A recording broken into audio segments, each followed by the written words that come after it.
അപ്പോൾ ഇന്നത്തെ നമ്മുടെ ടോപ്പിക് ഉണ്ടല്ലോ, ഒരാൾ എനിക്ക് കമൻറ്റ് ചെയ്തിട്ട് സജസ്റ്റ് ചെയ്തിട്ടുണ്ടായിരുന്ന ടോപ്പിക്കാണ്. എനിക്ക് വല്ലാണ്ട് അങ്ങ് ബോധിച്ചു. അതുകൊണ്ട് തന്നെയാണ് ഞാൻ അധിക സമയമൊന്നും വേസ്റ്റ് ആക്കാണ്ട് ആ ടോപ്പിക്ക് ഇന്ന് സെലക്ട് ചെയ്തത് കേട്ടോ. ഗോസിപ്പ്.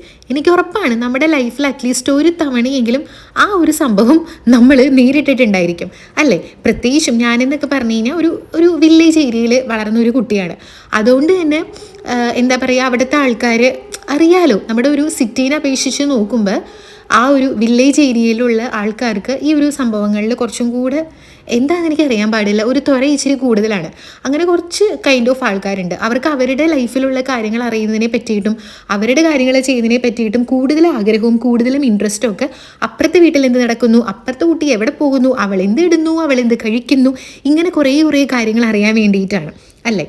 ഈ പറയണ പോലെ നമ്മൾ ചെറുതിലേ മുതൽ ഇങ്ങനെ എന്താ പറയുക, എന്തൊരു സംഭവം ചെയ്യുമ്പോഴാണെങ്കിൽ നമ്മുടെ പാരൻസൊക്കെ ആണെന്നുണ്ടെങ്കിലും ഒരു ഡ്രസ്സൊക്കെ ഇടുമ്പോൾ പിന്നെ അതൊന്നും വേണ്ട, നാട്ടുകാരെന്ത് വിചാരിക്കും, നാട്ടുകാരെന്ത് പറയും, ആ ഒരു സംഭവം ഇങ്ങനെ നമ്മളിങ്ങനെ ചെറുതിലേ മുതൽ ഇങ്ങനെ കേട്ട് വന്നതുകൊണ്ട് എത്രയൊക്കെ വളർന്ന് എത്രയൊക്കെ നമ്മൾ മോഡേൺ രീതിയിലോട്ടേക്ക് ചിന്തിക്കണം, അങ്ങനെ മറ്റുള്ളവർ പറയണത് നമ്മൾ മൈൻഡ് ചെയ്യരുതെന്നൊക്കെ നമ്മൾ എത്രയൊക്കെ നമ്മുടെ മനസ്സിനെ പറഞ്ഞ് നമ്മൾ പഠിപ്പിക്കാൻ നോക്കിയാലും ചില സിറ്റുവേഷൻസിൽ നമ്മൾ മറ്റുള്ളവരെന്ത് ചിന്തിക്കും എന്നുള്ളൊരു തോട്ട് നമ്മുടെ മനസ്സിലോട്ടേക്ക് വരും.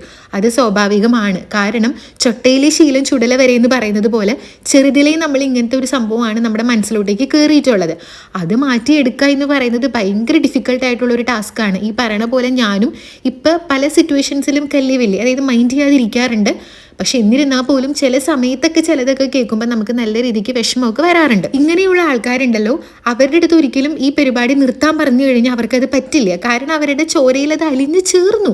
ചില ആൾക്കതൊരു ഹോബിയാണ്, അതുകൊണ്ട് അവർ തിരുത്താൻ പറ്റില്ല. ആ സമയം കൊണ്ട് നമുക്ക് മാറാൻ വേണ്ടിയിട്ട് ശ്രമിക്കാം. ഒന്നാമത് നമുക്ക് ചെയ്യാൻ പറ്റുന്നത് ഇങ്ങനത്തെയുള്ള സംഭവങ്ങളുണ്ടല്ലോ നമ്മൾ മൈൻഡ് ചെയ്യാതിരിക്കുക.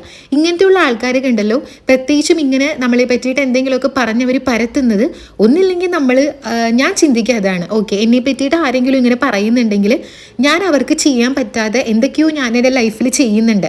അവർ സ്വപ്നം കണ്ട പല സംഭവങ്ങളുമാണ് ഞാനിപ്പോൾ ചെയ്തുകൊണ്ടിരിക്കുന്നത്, അല്ലെങ്കിൽ ഞാൻ നേടിയെടുത്തിട്ടുള്ളത്. നമ്മൾ സന്തോഷമായിട്ടിരിക്കണമെന്ന് അവർക്ക് തോന്നണു. അതുകൊണ്ട് നമ്മളുടെ ആ സന്തോഷം കെടുത്താനോ അല്ലെങ്കിൽ നമ്മളൊരു സംഭവം പുതിയതായിട്ട് ചെയ്യുന്നതിൽ നിന്ന് നമ്മളെ പിന്തിരിപ്പിക്കാൻ ഒക്കെ വേണ്ടിയിട്ടായിരിക്കും ഇതുപോലെ ഇല്ലാത്ത കാര്യങ്ങൾ അവർ പറഞ്ഞ് പരത്തി നടക്കുന്നത്.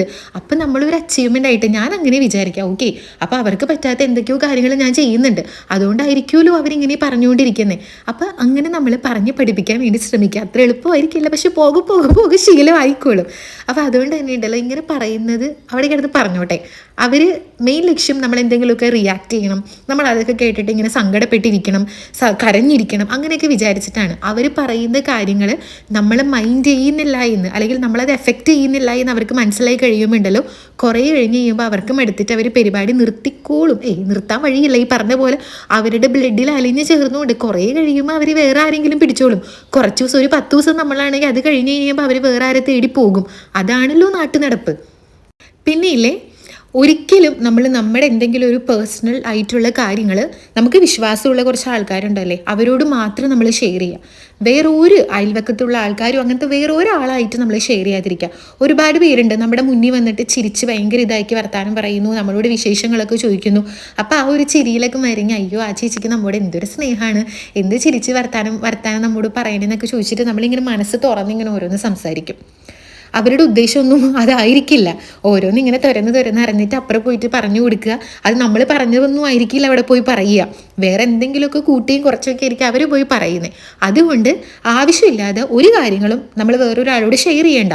നമുക്ക് അത്രമേ പ്രിയപ്പെട്ട ആൾക്കാരോട് മാത്രം നമ്മുടെ കാര്യങ്ങൾ ഷെയർ ചെയ്താൽ മതി. അതുപോലെ തന്നെ ആരെങ്കിലും ഒരാൾ നമ്മുടെ അടുത്ത് വന്നിട്ട് വേറൊരാളുടെ കുറ്റങ്ങൾ ഇങ്ങനെ പറഞ്ഞുകൊണ്ടിരിക്കുന്നുണ്ടെങ്കിൽ ഉണ്ടല്ലോ, അവരെ നൈസായിട്ട് അങ്ങ് ഒഴിവാക്കിയേക്കുക. കാരണം ഒന്ന് ഓർത്താൽ മതി, മറ്റൊരാളെ പറ്റിയിട്ട് അവർ നമ്മുടെ അടുത്ത് വന്നിട്ട് ഈ കുറ്റം പറയുന്നുണ്ടെങ്കിൽ നമ്മുടെ കുറ്റം അവർ വേറൊരാളുടെ അടുത്ത് പോയിട്ട് തീർച്ചയായിട്ടും പറയുന്നുണ്ടാവും. അത് 100% ഉറപ്പാണ്.